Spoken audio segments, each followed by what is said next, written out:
that MPS is taking locally to address the funding crisis that is impacting our school district and school districts across the state. Last night, the Board of School Directors passed a resolution introduced by Missy DeSomber, Director, and myself to direct the MPS administration to bring a referendum recommendation to the Board of Directors.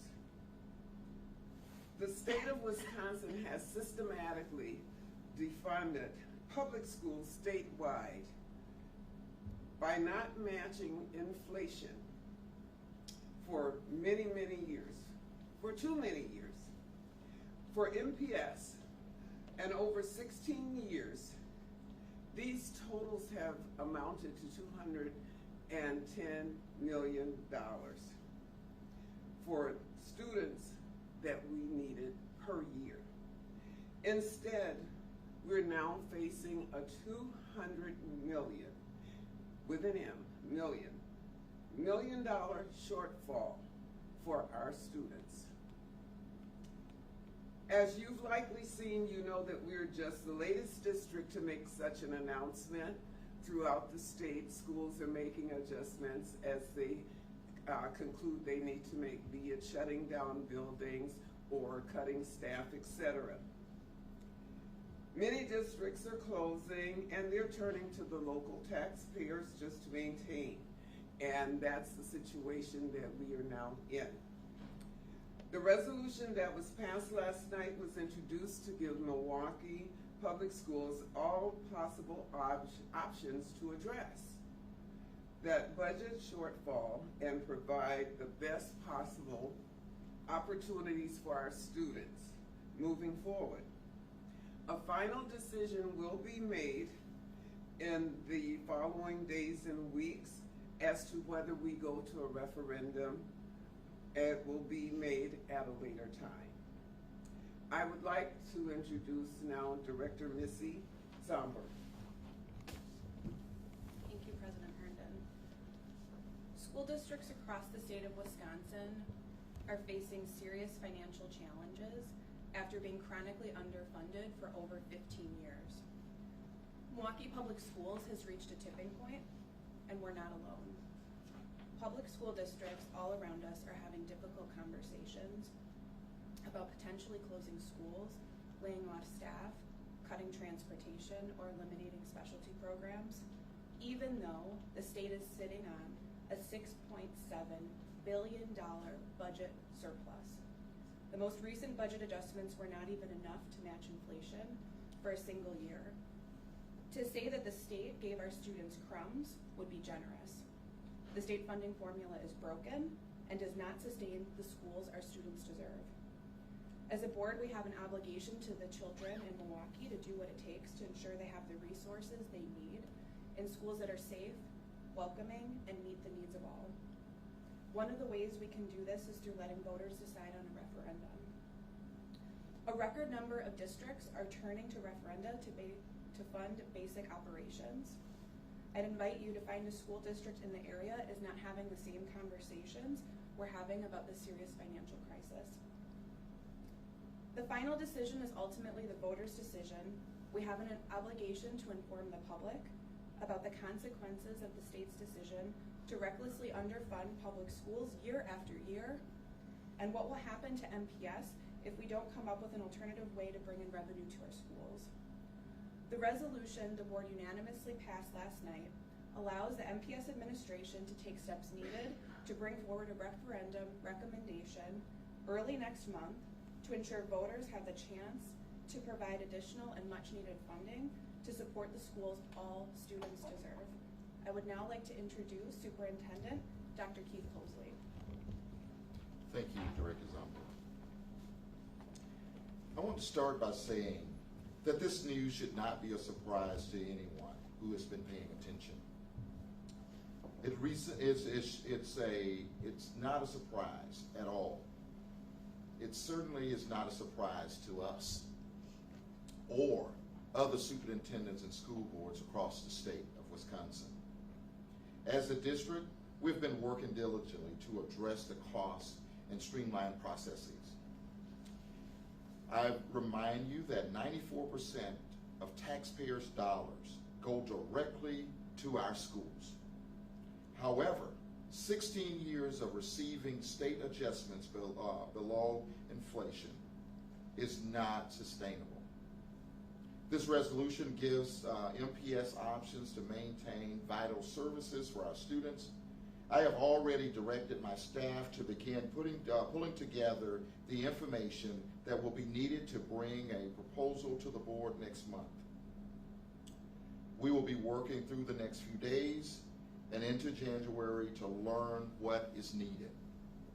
Our top concern is to make sure that we are open with our families and to make sure they understand that this is not something to take lightly. We have already been working with staff and members of our public to begin sharing information about the situation and have provided a survey to learn, for families to learn more about it and make the prioritization with our community. And last night, as of last night, we had basically 2,600 families that have taken part in this particular survey. And we are going to be looking for many more stakeholders to take part in this survey. I want to thank you all for joining us this morning, and we have time for a few questions. A couple part question. One, if there do have to be any cuts, can you give any insight into what that scale would look like? How many buildings could potentially close? What programs might you look at cutting? And as far as what the referendum would look like, would it be comparable to the one that passed in 2020? Well, right now, this is all in the detail. One of the things that we talked about is the idea of the survey that we put out there. And if you take a look at the survey, it gives a listing of various priorities that families can select to have us to take a look at. We are taking all this information, bringing this information back to the Milwaukee Board of School Directors in January to make that decision and to make that recommendation. So as well as school closure and things of that nature, that is one of the items on that survey list. Could you foresee needing to close schools if a referendum isn't passed? It is going to be, we're going to prioritize those items, and it's going to, the community will speak. As when the community brings us the information, we will be prioritizing that information and making a recommendation to the board. What could some other options be if a referendum isn't what you ultimately decide to bring forth? There could be a number of different options. All of those options that are on that survey list is open. Have you had any internal conversations about what buildings would potentially close? Like right now, what I'm saying to you is everything that we have, we placed on that particular list. And as far as internal conversations, we are always having conversations about what we need to do to adjust, to move numbers in the direction that they need to move. When you say your administration is gathering information at this point, what does that look like? What type of information do you plan to present to the board next month? Well, basically, the resolution gave us an opportunity to go and take a look at a number of different things. When you talk about a referendum, that's detail work. That is, we have to have financial impact. We have to look at, there's a legal obligation that we have to look at. There's looking at all of our numbers within the district, looking at a number of different things, the items that you saw on the list, that survey list, to the families, all of those things. Everything that's in the organization is taken into consideration. So we look at all of those type of factors to make an informed decision and to make a recommendation that we will walk back to the board with. So we were just days before Christmas. Just talk to me about how serious, you guys could have put this off until after the holiday break. Why did you guys think it was so important to hold this today and share this with your families and the public? Anyone else want to take this one? And I'll go ahead. Facing a $200 million deficit that is caused by the lack of increases in state funding will impact schools.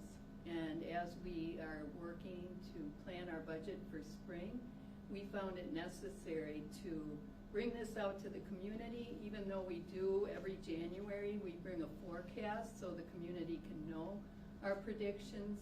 We needed to make sure people understood the impact to our district if we do not find a way to raise funding. It seems like the state has made referendums the funding source for school districts. $200 million is a massive number. I guess I'm wondering, what steps has the district taken over these past 16 years of being underfunded, as you say, to try and save some money?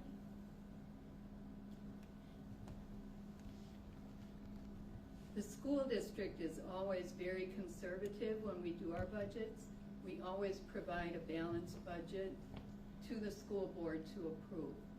And over the past years, we have done much to decrease our costs. For example, recently we changed to 3-tier busing, which was going to help the district contain our costs.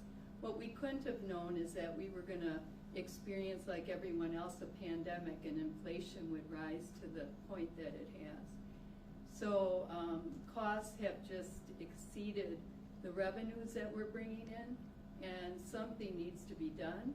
And it's unfortunate that the state, during a time of a pandemic, did not decide to give us an increase in per pupil funding. The 2020 referendum that passed, if I understand correctly, has raised a little less than $90 million over the going through projected fiscal year 23, I think. If you're facing a $200 million shortfall, how worried are you that the referendum you think voters can stomach still won't be enough to cover that shortfall? Thank you. The referendum we did pass a number of years back was focused on actually bringing our students the same level of resources that students had in neighboring districts. And so part of that effort was to simply raise our per pupil amount to match our neighbors, our suburban communities, some of our rural communities. And we have been able to use those funds to put in place some of the things that people ask for, our art teachers, music teachers, bring librarians back. So those funds are there, and we've seen wonderful success. You know, students have access to programs over these past 4 years that we didn't have before. So we're very thankful for that. This is a little different in that what all districts are experiencing is, over that 16-year period of time, if we had simply kept pace with inflation, students would have $3,380 more per pupil.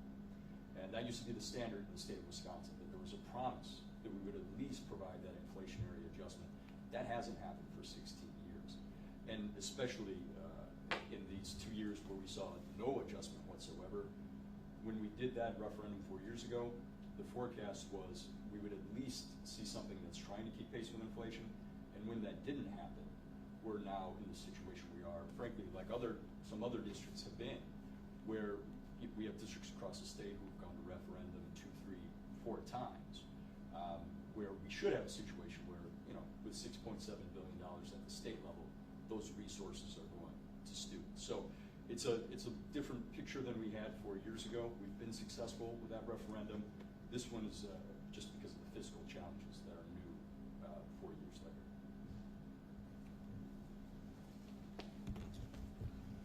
I guess what's the worry for you all when you look at the students that could potentially be impacted by this? I mean, that's a lot of money that each student is not getting. What's the concern there for the students that you're educating every day?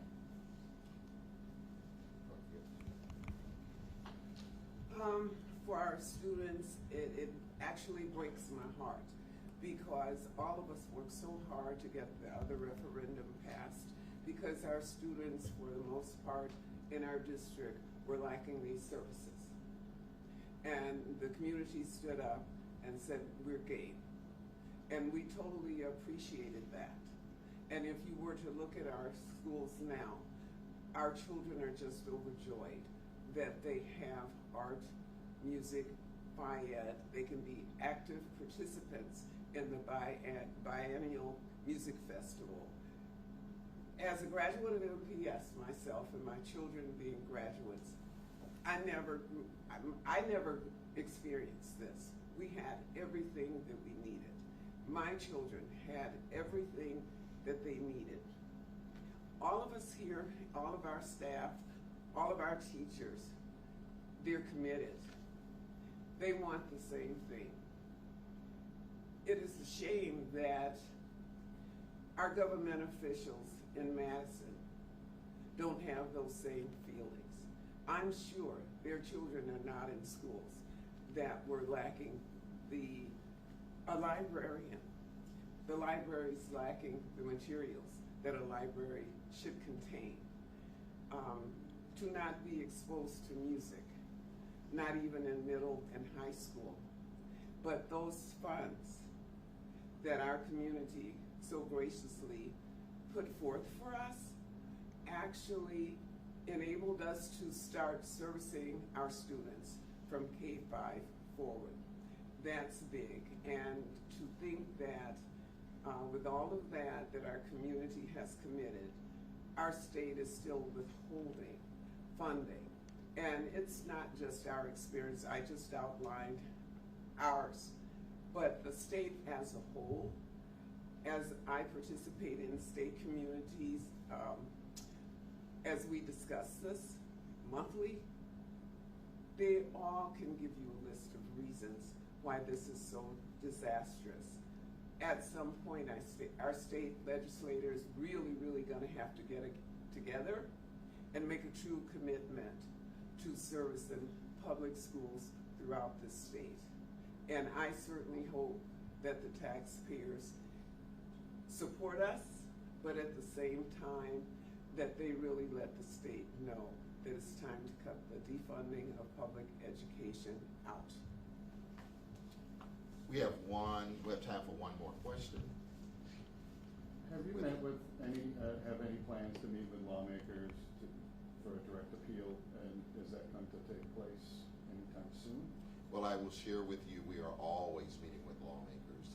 Chris spends all type of time in Madison and around here locally, as well as myself and others, spending time to talk about the issues that we have within the Milwaukee Public Schools when it comes to funding. So that has been an ongoing topic, will continue to be an ongoing topic, and we will continue to reach out to our local, state, and federal government around support. Have you looked at public displays similar to this, but in tandem with perhaps rural districts? Because as you're saying, rural districts, going back a couple of years, they were rallying the Capitol saying that this is a problem. Have you looked at having some sort of united message for public school districts, big and small, across the state to get this message out together? Yes, and I will have Chris to come and elaborate on that, because we have the Rural District Alliance that we communicate with, and we communicate with the big 5 school districts around the state as well. And so we are constantly working together. We all have the same fundamental problem. But I'll have Chris to talk about the Blue Ribbon Commission and the number of task forces he's been a part of. Thank you. Yes, at that point, last time we were discussing the fact that over a year ago, we in fact got together with our partners in the Wisconsin Rural Schools Alliance, with Southeastern Wisconsin Schools Alliance partners, and other districts across the state and statewide organizations. And really, we had 2 points of emphasis for funding as we went into this budget discussion. And that was to have per pupil funding be at least $1,510 to catch up with just this 4-year period that we are currently in. And some people asked, why weren't we asking for the full $3,380, which we knew we needed. So we pushed at least everybody together for that $1,510 per pupil. The state is providing somewhere in the neighborhood of $650 ultimately with what they did with their state budget. And then the other thing that has long been a conversation with rural districts, suburban districts, all districts across the state, is the lack of support for students with disabilities. We all support students with disabilities. Our funds will go and do go to support all students. But when you are not funding students with disabilities, that is defunding all students. And so the governor has proposed a 60% reimbursement rate. The state legislature has recommended to itself at least a 60% reimbursement rate. So this is not a new concept. This has been a concept that's been going on for years. And we have the money today to get that done. So the state, if they would like, could go into special session, decide to commit to that level of funding for our students. And that would immensely help rural districts, suburban districts, urban districts. But I think if you went out and had a conversation with the head of the Wisconsin Rural Schools Alliance, We meet every week, and we're on the same page, because this is a Wisconsin schools issue. And today, obviously, we're talking about how it impacts MPS specifically. I want to personally thank you all for your time this morning. Thank you. Merry Christmas. Thank you. Chris, could you guys just say spell your first and last names? Sure. Oh, yeah. Before Oh, yeah. we're Yeah. introduced. I'm sorry, first name is We